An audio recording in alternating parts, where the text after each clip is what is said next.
Now here is Vance Albitz.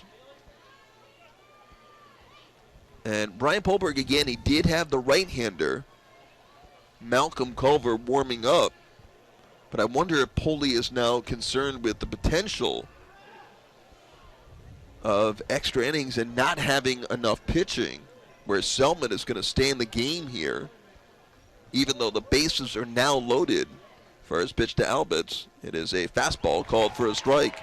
Albitz, the number 8 hitter and second baseman, and 1 for 4 with a run batted in. Here's a crazy thought. You hate to put another guy on in that situation and load the bases, but in some ways, aren't you maybe a little more confident with Selman facing Albitz as compared to a more veteran, more productive hitter in Ryan Wheeler? Putting a lot of pressure, though, on Selman here with the bases full, but 1-1. This is down low, and Sam has been a guy that has been wild in his career. At Double-A Northwest Arkansas, 93 innings. He walked 49.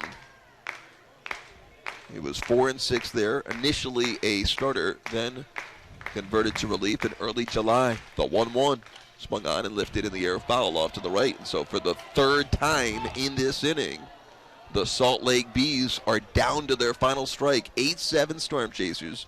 Bases loaded, 2 outs here in the 9th. Albitz is the 7th man to bat in the inning. You have another left-handed hitter on deck in Tony Campana. So 1-2 on Vance Albitz. Stewart at third, Lopez at second, Wheeler on at first. Selman to the stretch, and the 1-2 pitch swung on and fouled away as Albitz spoils another.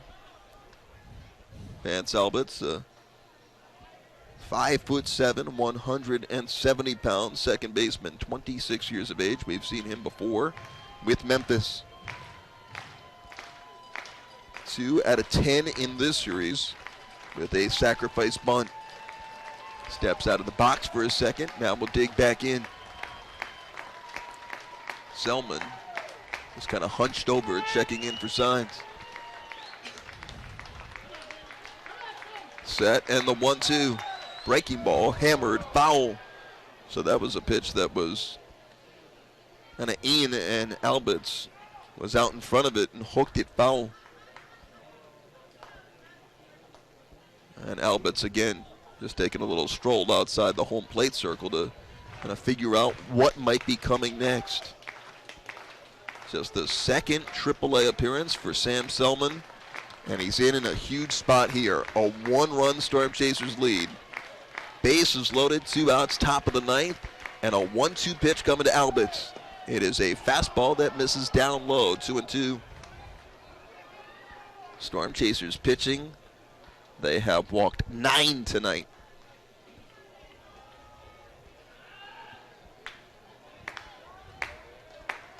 And if the strike zone doesn't feel small enough right now for Sam Selman, you've got the 5'7" Albitz up at the plate.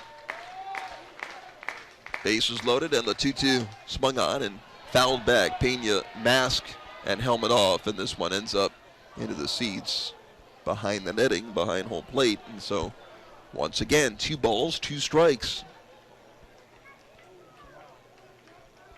How agonizing are things in the dugout right now for Brian Polberg, the Storm Chasers manager, and Larry Carter trying to hang on now for dear life.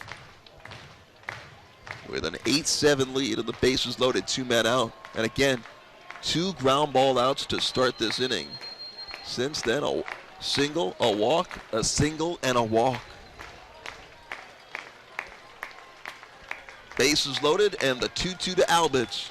Swung on and hit in the air towards left center field. Long run for Merrifield on the run back. This one's over his head, and 1 hop over the left center field wall. It will score Stewart. It will score Lopez.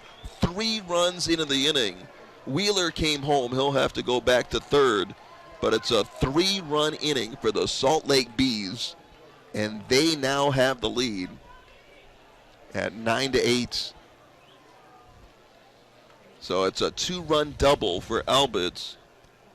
And how devastating is this for the Storm Chasers, who rallied back from a deficit late with 4 runs in the bottom half of the 8th inning, only to see Salt Lake Scored 3 here in the ninth, and they're not done yet. And really, the Storm Chasers catching a break with that ball bouncing over the fence. No question. Like you said, it would have been a third run to come in and would have made it a 2-run spread. So much for my theory about facing Vance Albitz there. Yeah, he had a great at-bat. He did. Fouled really off did. several pitches with 2 strikes.